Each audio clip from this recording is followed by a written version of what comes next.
Há muitos enfermos, cegos, aleijados, surdos, mudos. Os discípulos de Jesus também oravam e Jesus curava a muitos. Às vezes a cura ela vem diretamente através de uma ação divina.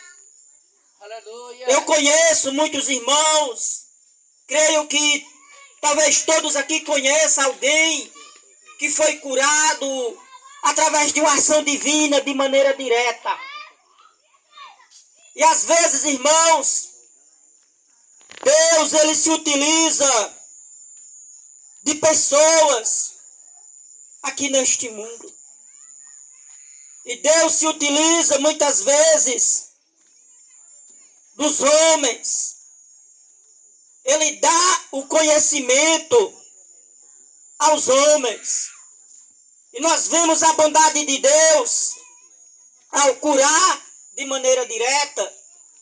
E vemos a bondade de Deus ao dar, irmãos, conhecimento aos homens. Da sabedoria. Porque é Deus que dá a sabedoria. Imagina, irmãos, como tinha sido a nossa vida até hoje, se Deus não tem dado no passado, ou até mesmo no presente, sabedoria aos homens, a medicina aos médicos. Talvez sem a sabedoria desses homens, muitos de nós já não estivéssemos mais nem aqui. Mas Deus demonstra o seu amor, Deus demonstra a sua bondade ao curar pessoas de maneira direta, e Ele demonstra a sua bondade ao dar conhecimento aos homens para cuidar de nós. Louvado seja Deus. E nós vemos a bondade de Deus na vida da irmã Francilene de uma maneira muito maravilhosa. Porque, irmã Francilene, eu digo de certeza absoluta, já vi várias pessoas conhecidas, parentes, familiares, até mesmo jovens, bem mais jovens se comparado com a irmã, que não tiveram oportunidade de testemunhar como a irmã testemunhou aqui hoje. Eita, Jesus, glória já a Deus. perdi colegas conhecidos. Aleluia. Idade menor, inferior à minha, que não tiveram a mesma oportunidade que a irmã teve. Então, em tudo seja Deus glorificado. Em tudo seja Deus louvado, exaltado. E o salmista Davi, aqui nesse Salmo 103, aleluia, ele convida a todo o seu ser, ele convida a toda a sua alma, a todo o seu ser, corpo, alma e espírito. Ele convida todo o seu ser a bendizer ao nome do Senhor. Glória a Deus. Aleluia. No versículo 1 diz: bendiz, ó minha alma, ao Senhor. Bendiz. E o que é bendizer a Deus? Bendizer a Deus é glória, adorar a Deus, é louvar a Deus com toda a gratidão no coração. Louvado seja Deus. E ele apresenta, irmãos, dois motivos aí para sermos sempre gratos a Deus. O primeiro aí é por causa da sua bondade ao curar. Como já falei, como já citei aqui anteriormente. Nós devemos ser gratos a Deus por tudo que Ele fez por nós, pela saúde que temos. Louvado seja Deus. Olha, algo interessante. Talvez, não sei, alguém que chegar aqui não pode chegar porque está enfermo. Não sei. Glória a Jesus. Se irmã José, irmã Francilene convidou alguém não pode chegar aqui porque estava enfermo. Minha mãe. E nós, irmãos, estamos todos aqui reunidos, com saúde. Glória a Deus. Uma coisinha aqui, outra ali, mas nada que esteja tirando a nossa paz, E tudo isso é fruto da bondade de Deus. Se a gente se dirigir ali ao hospital, vamos encontrar alguém em situação difícil. Se descermos, irmãos, para um regional a limpar dos ferros, pessoas em situação pior ainda. E Deus demonstra o amor dele pela bondade ao nos dar vida e saúde todos os dias da nossa vida. Verdade. Glória a Deus. Aleluia. Nós temos, irmãos, motivos para todos os dias agradecermos a Deus. Glória a Deus. Eu me lembro Aleluia. que uns dias aqui passados,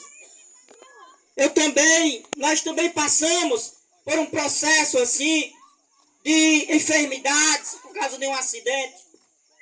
E ali no leito do hospital, ali, antes de ser atendido, eu estava meditando e pensando, oh meu Deus, mesmo hora dessa da noite, quem me dera que eu estivesse pelo menos no serviço trabalhando. E eu estou aqui nesse hospital. E Deus nos deu vitória também. A minha esposa ainda está ali, com um pedaço de ferro no braço. Não pode mais tirar, tem que ficar com ele enquanto Deus dá vida a ela. Mas sem tudo, nós louvamos a Deus. Louvado seja Glória a Deus. Então Aleluia. amanheceu o dia com vida, com saúde. Amanheceu o dia olhar para a sua casa, para a sua família, para seus filhos, a sua parentela que está perto de você. E todos estão sadios, com saúde. As crianças correndo. É motivo para glorificarmos a Deus.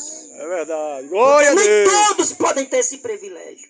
Eita, Louvado seja Deus. Deus. É bom, viu? E é por isso que o salmista Davi disse, ele sara todas as tuas enfermidades. Mas, irmãos, existe um tipo de enfermidade que a medicina, o homem, até hoje, não pode curar ela. Existe uma área na nossa vida que a medicina, com todo o avanço que ela tem, os médicos, com todo o conhecimento que eles têm, eles ainda não podem alcançar, não podem chegar, não podem tratar. É a alma, a nossa alma, o nosso espírito. O médico, ele abre a carne, ele corta o osso, ele mexe em cada órgão do nosso corpo, mas ele não tem o poder de mexer na alma.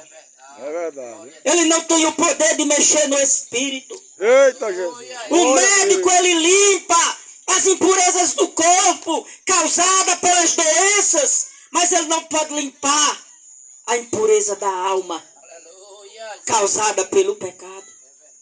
E é por isso que Davi também ele diz, ele perdoa todas as tuas iniquidades. Eita, Deus não Jesus. Glória a cura Deus. somente das enfermidades materiais que afetam o corpo. Deus cura também das enfermidades espirituais que afetam a mente, que afetam o coração do homem e o mantém enfermo, impuro diante de Deus.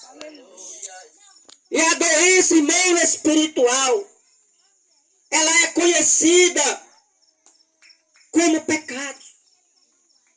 Assim como um câncer,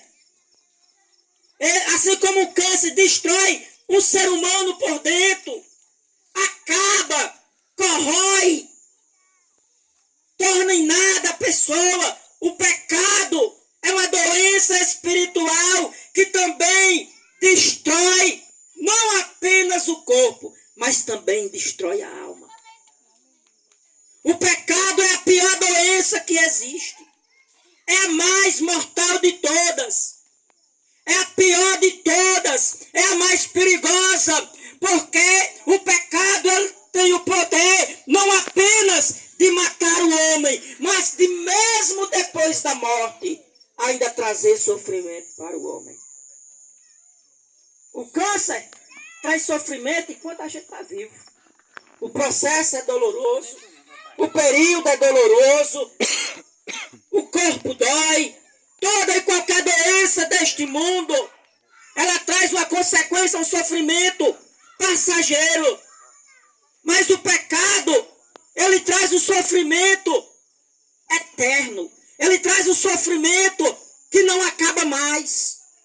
O pecado, ele tem o poder de trazer para a vida de qualquer pessoa um sofrimento que ele pode entrar nele e nunca mais sair. Nunca mais sair. Uma doença, por mais que ela maltrate, por mais que ela traga ali consequências, mas uma hora ela acaba. Uma hora ela acaba. Mas o sofrimento que é causado por causa do pecado, ele não acaba. Ele é eterno. Ele é para todo sempre. Ele é para toda eternidade. É um sofrimento que só tem início e não tem fim. É um sofrimento que somente o pecador somente entra nele, mas não sai depois que morre. E qual é a solução para essa doença chamada pecado? Como ser curado desta doença chamada pecado? Crendo em Jesus Cristo como Salvador. Eita, Jesus. Jesus é a solução para os pecados. Aleluia. Jesus é a solução para os nossos pecados. Jesus é quem cura o pecador de todos os seus pecados. E como é que ele opera essa cura? Ele trabalha no coração. Ele trabalha diretamente no nosso espírito, mudando a nossa mente, mudando a nossa forma de pensar, de falar, de agir e de viver. Louvado seja Deus. E o pecado é a pior de todas as doenças. E todo mundo já nasce com essa doença. Todo mundo já nasce doente pelo pecado. Nós temos aqui algumas crianças. A mais nova delas que aqui se encontram, ela já tem pecado. A criança, quando é gerada no ventre de sua mãe, e ela sai, ela já nasce com essa doença chamada pecado. Uma doença que está implantada na mente e no coração dela. Que é isso, pastor? O senhor está dizendo que uma criança tem pecado? Tem. Uma criança tem pecado. E quer uma prova que uma criança tem pecado? Quantas vezes você mandou um filho seu fazer alguma coisa errada?